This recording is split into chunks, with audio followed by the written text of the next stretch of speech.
There's something about the beach that calls to us all. They seem to speak to us individually and also as a species. They can be wild places or peaceful getaways. Oppressively hot or coolly serene. They feel like both a beginning and an end, matching the ebb and flow of the tide, advancing and receding. And our stories show this duality as thresholds in the destination, places to reflect, recharge, and even face conflict. They're never just background, instead being loaded with tone and meaning.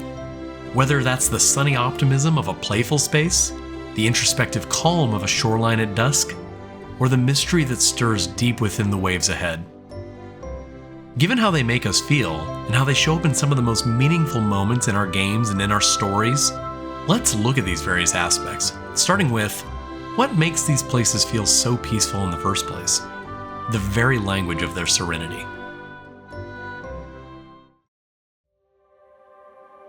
When you find an empty beach, the stillness of it can be so much more than an empty frame. For many, it's a pause, an intentional breath within the rhythm of our lives. And we see this in our games.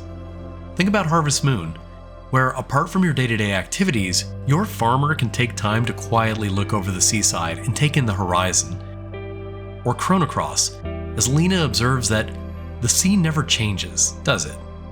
And that's true. Intuitively, we know it changes constantly, and yet it also remains the same, somehow both noisy and quiet. The duality creates a space of juxtaposed reflection, and in our games, they let us simply take a moment to breathe. In Sea of Stars, we come across children who are hiding their secret treasure on a sunny beach. They're not trying to be dramatic, but the moment we come across is a personal one for them, something special and shared, while also just simple. Heck, even something mundane like hanging your clothes out to dry in the sea air is a treat when you're on the beach. In Animal Crossing, our simple footsteps in the sand mark our passage while we find things like scallops along the shore. They make ordinary moments at the beach feel wonderfully extraordinary. When we slow down near the water, we often uncover something, be it treasures, a truth buried in our minds, a memory, or part of ourselves, or sometimes just seafood. Remember in Stray, where a cat and his companion find a poster of a beach above a bunk bed. It's a quiet example of hope and of a world before. Or in Mass Effect 3, where Mordin reflects on what he'll do at the beach after he retires. Might go somewhere sunny, sit on beach, look at ocean, collect seashells. Beaches become an emotional reset button where, in almost a stoic simplicity, we find hope and peace. And yet for all its profoundness, they say in the same breath simply that you can rest now.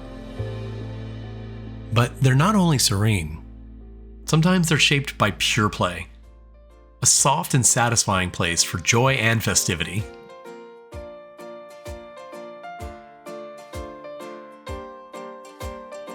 Beaches seem to have a natural power.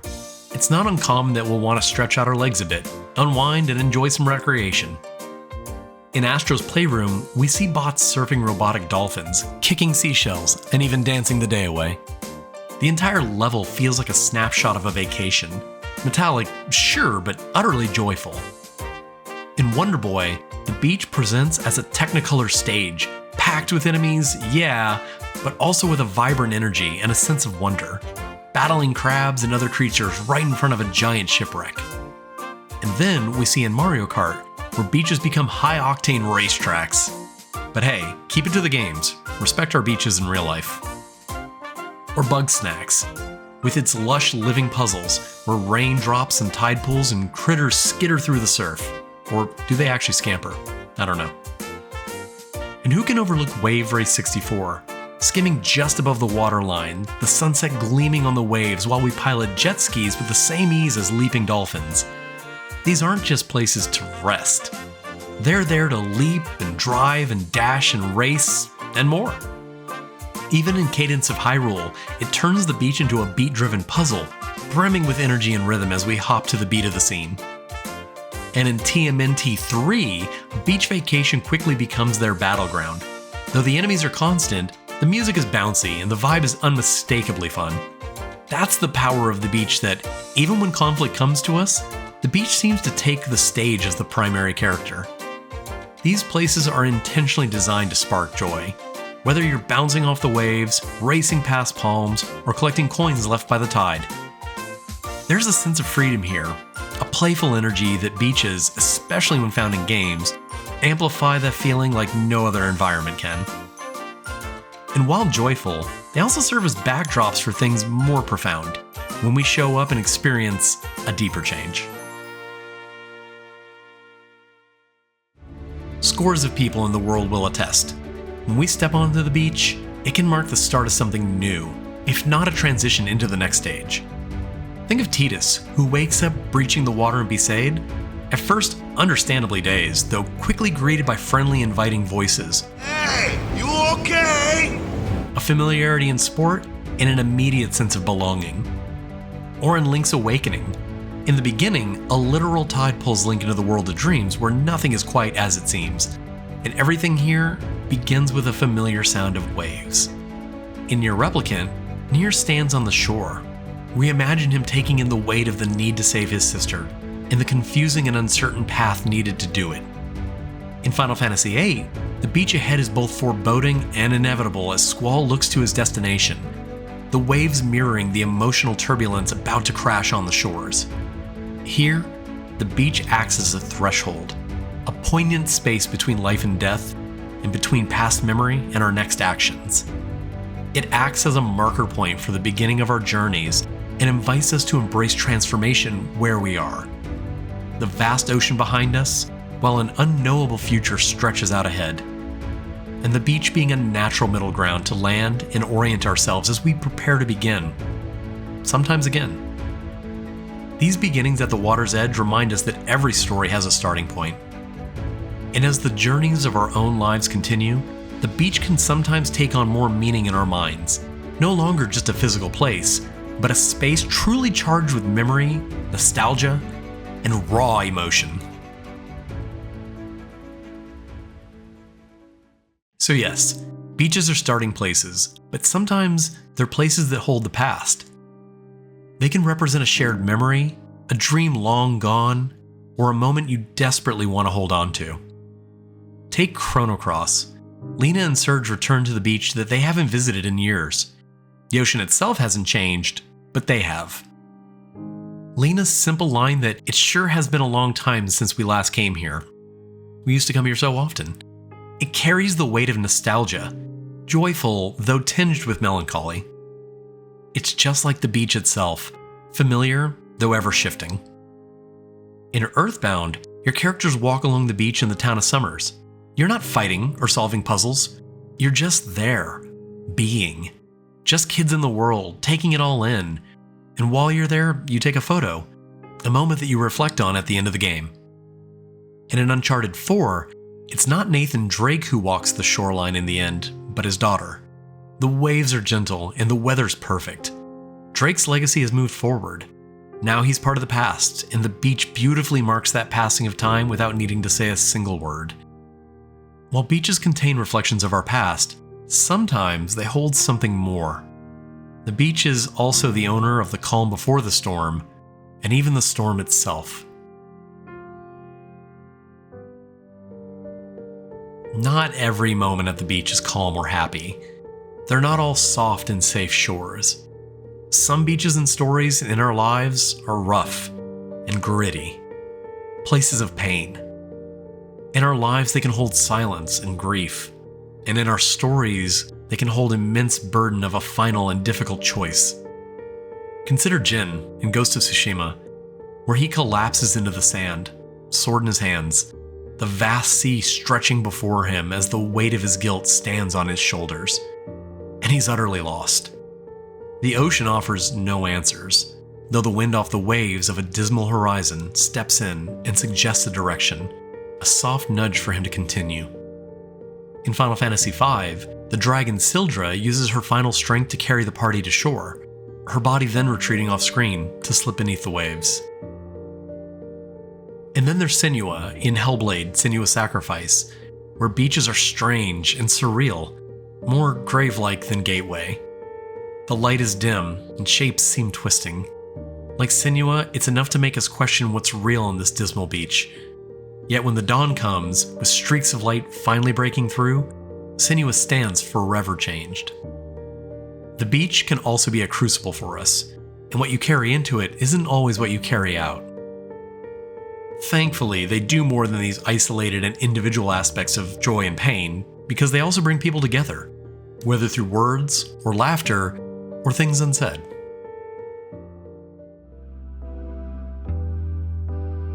Some of the most intimate conversations of our lives happen right at the edge of the sea, and we see this in our stories as well. In Star Ocean, the second story, Claude and Reyna speak with each other as the waves gently lap near them. There's tension, yeah, but also an obvious tenderness, and the beach gives them the space they need to realize that moment. In Grandia, one of the townsfolk offers, the beauty of the sea is a treasure that the spirits gave people. And later, Fina reflects that the smell of the sea breeze at night is wonderful, isn't it, Justin? And in Paper Mario, The Thousand-Year Door, Admiral Bobbery reads a letter with a resonant line that, "Time, like love, is a tide." For all that game's cartoonish visuals, the line anchors the entire beach chapter, giving it a weight far beyond its charming tone. Like the waves inexorably come to shore, we find ourselves drawn together. These aren't just plot points, they're deeply human moments. And as well as our unity, beaches also carry powerful symbols of things like freedom, and danger, and dreams, and what lies beyond.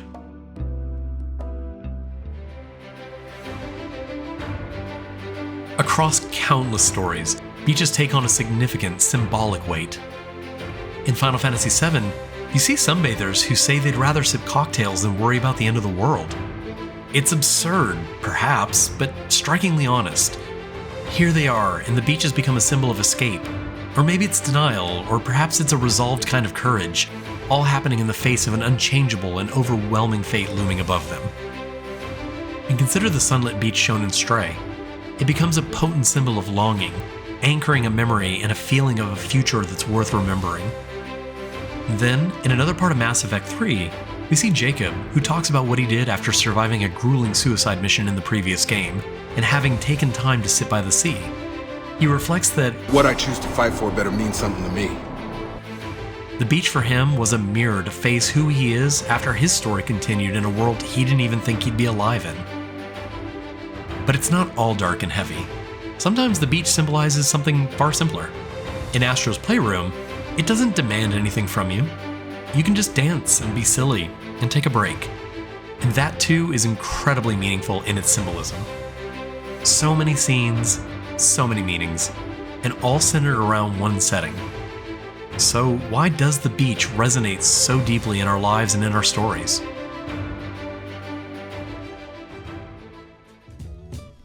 Beaches are so often portrayed for their aesthetic beauty, and that's correct, though they're also so much more. They're thresholds, memory sanctuaries, escapes, starts, ends, transitions, and yes, even playgrounds. They're final resting places for some stories, and so often the place of our first steps in so many others. They embody such powerful contrasts: motion and stillness, depth and light, clarity and mystery, and then we get things like dependability and consistency while remaining dynamic and ever-changing. We walk their shores, sometimes alone, sometimes with others, and we're always in some way grown, somehow changed. And perhaps that's precisely why they resonate so powerfully in our stories and in our lives. Because no matter how wild the journey, and no matter how grand the adventure, at some point we find ourselves returning to the shore, whether literally or metaphorically. Catching our breath, looking out, and synchronizing with the waves. Remaining the same in the reflection of the moments, yet changing within for the experience. As powerful as the ocean, and as subtle as the wind. The beach doesn't only start or end our journeys. It's the constant shore, paradoxically ever-changing and ever the same. And always there to meet us, wherever the tides of time take us. As always, I'd like to thank you for watching. If you like what you're seeing, please give the video a like and share any comments. It helps. So what comes to mind when you think of beaches? These were a big part of my life growing up, so the topic really came close to home in finding the inspiration to create this. Also, I know I called the one character Titus instead of Titus, ironically given that one version sounds like it would much better apply to a beach topic, but I decided to go with the way I've heard his name pronounced when I first played the game growing up. But it goes without saying that beaches are a fascinating topic to reflect on. And speaking of, if there's anything in this or any other videos you'd like to know more about, let me know in the comments. Until then, keep growing, and I'll see you in the next video.